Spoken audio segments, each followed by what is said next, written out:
The biggest mistake women over 50 make?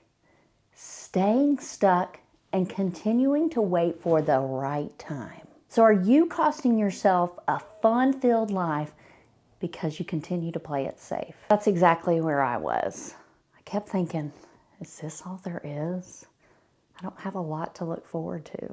But I learned something this day that changed everything. Before I tell you more about that, today's video, I'm sharing 8 ways to stop waiting, start living, and create a life that you're excited to wake up to. Now back to the story. What have I gotten myself into? Now, when I signed up to be church youth director, I expected some challenges, but I did not see myself on a platform 200 feet in the air in East Texas, hugging a tree harnessed to a zip line. I am terrified of heights. And yes, I've even walked down the platform of a water slide because I could not convince myself to go. And what makes it even better, I was with the most nervous group of teenagers, and it was my job to coach them through their fears and help them be brave enough to participate, while secretly being terrified myself. I'm afraid to let go of the tree. I'm sweating profusely. I can feel my heart beating, and I'm trying to hide my shaking so I can be encouraging to these teenagers. But the hardest part about ziplining, it was convincing myself to take that first step off the platform. After that, you're just along for the ride. And whether you enjoy it or not, there's no turning back. But going off that first step was the hardest part. And we went from platform to platform. I think there was like 7 or 8 zip lines in this East Texas park. And it did get a little easier, but I still had to convince myself to take that first step. So ziplining wasn't just about facing my fears. It was a reminder that life rewards those that takes a step out of their comfort zone, even when it's scary. And the first way to do that, say yes to new adventures, even if they make you a little nervous. I think as midlife mamas, we got too good at saying yes to commitments that we didn't really want to do. So now is the time to say yes to things that excite us. What sounds fun? And it doesn't have to be some grand adventure like the zip lining where you feel like you might be risking your life a little. Although that was a fun experience and felt like flying. Maybe it's joining a neighborhood book club or signing up for some kind of class. Something that just sounds fun to you. Step out of that comfort zone, and that's where you grow and really feel alive. And trust me, what I've learned from the ziplining experience and others, the fear is always worse than the reality. I said yes to running a 10K when I had a friend who was coaching a group through doing that. That was something I never saw myself doing, and I did it. We travel a lot. We make sure we don't eat at chain restaurants. We try to eat local foods so that we're experiencing new cuisines and experiencing new things.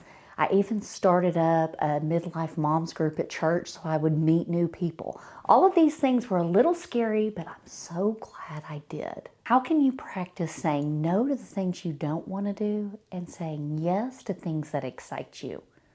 What sounds fun? I would love to know, what's one time that you were brave? It doesn't have to be a big adventure like ziplining or skydiving. It could be something small.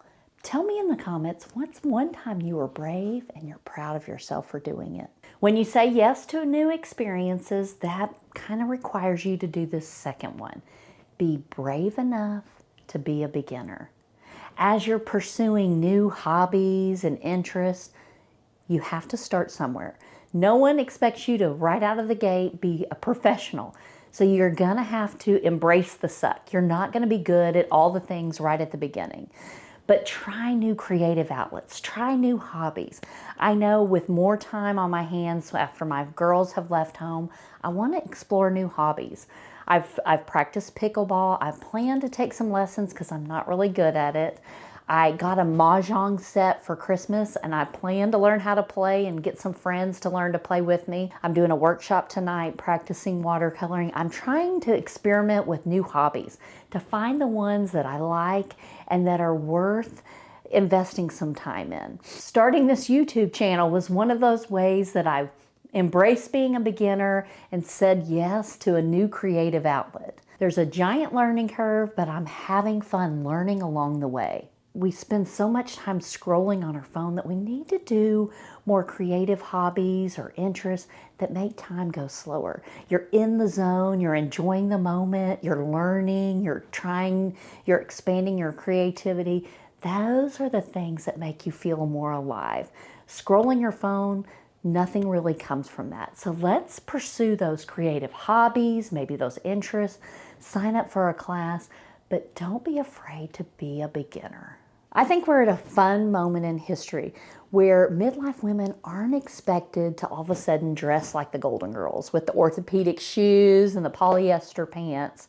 Now is your time to find your style and express yourself boldly. More than your fashion, show up as you. I know I like to have more bright colors. I know that's ironic as I'm wearing black, but I do have a lot of bright colors in my closet. Clothes that I'm excited to come out of the closet and put on each day. And I don't mean a lot of fast fashion from Amazon. Pick the pieces of clothes that really suit your body well, and this isn't about a size, but that make you feel confident and excited to get dressed each day. As midlife women, we have had our fair share of fashion trends. We know what works for our body type and what doesn't. So you don't need anyone's permission to skip the fashion trends that don't work and to follow the ones that do. I know for me, I am skipping the barrel leg jeans. What about you? You don't have to shrink into the background. Pick a style that works for you and reflects this fun life you're creating. As we're saying yes to new things, starting new hobbies, creating our new style, you have to make room for that by letting go of things that no longer serve you.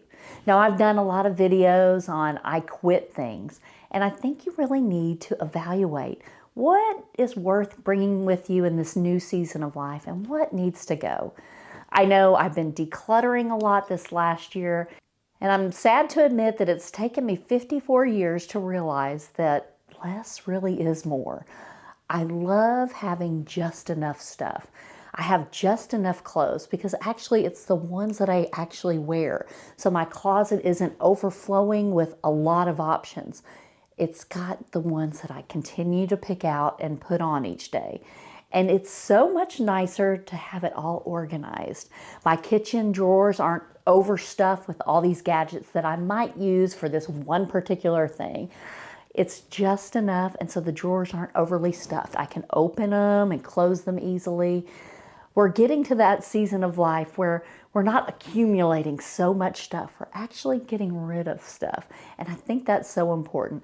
This also can be letting go of expectations, maybe from your parents or from other people that aren't serving you anymore.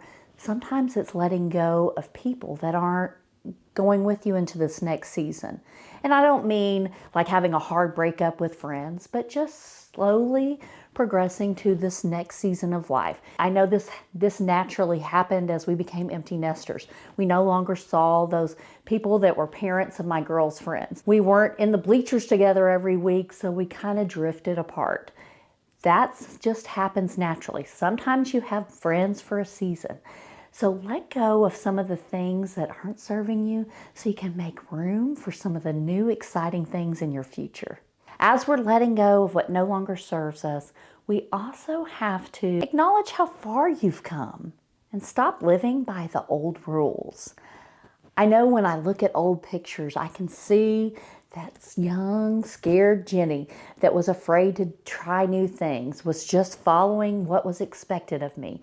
But through time and struggles and maybe stepping out of my comfort zone here and there, I've grown into who I am today. And I know the same is true for you. Think about some of the struggles that you've learned from and gotten through. Be proud of yourself. Be proud of yourself for the resilience, the growth, all the wins you've had. But the good news is you're not done yet. So the important thing is to make decisions on who you want to be, not who you've been. Sometimes fear has us clinging to those old versions of ourselves, just like I was clinging to that tree, afraid to take that baby step out of our comfort zone. But I really want you to feel the fear of missing out. What is on the other side of your comfort zone? I know if I hadn't taken that brave step to zip line, I would have been so disappointed in myself. I would have let down the youth group, but I also wouldn't have experienced flying over those trees, feeling the wind in my face, that total sense of freedom and excitement from trying something new. So instead of asking, can I do this? Can I step out of this comfort zone? I want you to ask yourself, what would future me do? And take that baby step out of your comfort zone to become her. As we're creating this life that we're excited to wake up to, I think we also have to create space for quiet time and reflection. I think you need time to sit with your thoughts. The world is so noisy. Information is coming at us at such a fast pace that we need time to be able to just process and be able to sit and be still. I like to do this first thing in the morning. I get up early. I have my water first, but then I have a slow cup of coffee and I sit. Maybe I pray a little bit. Also, just think about what I want. What am I excited to try? What am I learning? What am I stepping into?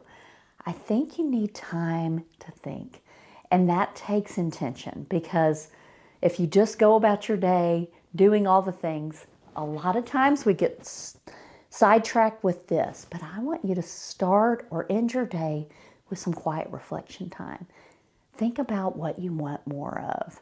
How can you get there? Growth happens in those quiet moments.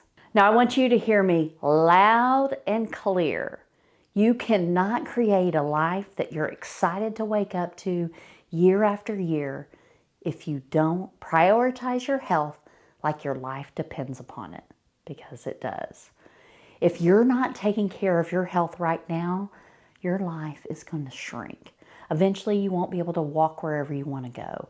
You'll be spending time in the doctor's office more than out having fun. So you've got to take steps now. Now, I get it. We've had lots of bad history with dieting, maybe even exercise. You hated PE class back in the day, but that was the old you. The new you is creating that life that you're excited to wake up for. That means you've got to have the energy, the strength to do all those fun things. So eat real food. Just start adding more colorful fruits and vegetables to your plate. Go for a walk. Do little bits of strength training here and there. Take baby steps. Even if it's a little uncomfortable, I promise you it's worth it. Invest in your health right now, and your future gets a whole lot more fun. Now, if you've had a hard time sticking with healthy habits, you'll want to download my free habit guide below, where I walk you through how to make those healthy habits stick. Feeling good gives you the energy and confidence to live full out. I want you to design a life that excites you on purpose. This doesn't just happen by accident. In that quiet time, start making bucket list items, small and big, things you want to learn, things you want to try, things you want to experience. Maybe it's trying new recipes or watching a sunset, or bigger things like traveling to another country. Design a life that excites you. And when you start putting that list together, what's some baby steps that'll get you there? Maybe you don't have the funds yet to go on that big vacation, but maybe you can start saving. I know as I'm turning 55 in December, I really have been purposeful about thinking about what I want to experience this year. I've written down some hobbies like I shared with you earlier that I want to try. I want to pay attention and watch 55 sunsets this year. So I'm keeping it in my notes app that I really want to focus on and enjoy 55 times. And we're going to try a lot of new restaurants. I want to try some new recipes. All these things create a full, fun life. And I want you to experience that, because you are worth the work that it takes to live a life that you love. Stop waiting. Do it now. So if you find yourself clinging to your fears like I was, I promise you, taking that first baby step is worth it. That's the secret. Courage doesn't come first. action does. No regrets, it's go time. And once you do, enjoy the ride. Now, if fear is still holding you back, you might want to watch this video here where I talk about ways you might be secretly sabotaging your success. Or this video here where I talk about the 3 powerful questions to ask yourself to get unstuck. Thanks for watching, and I'll see you next time.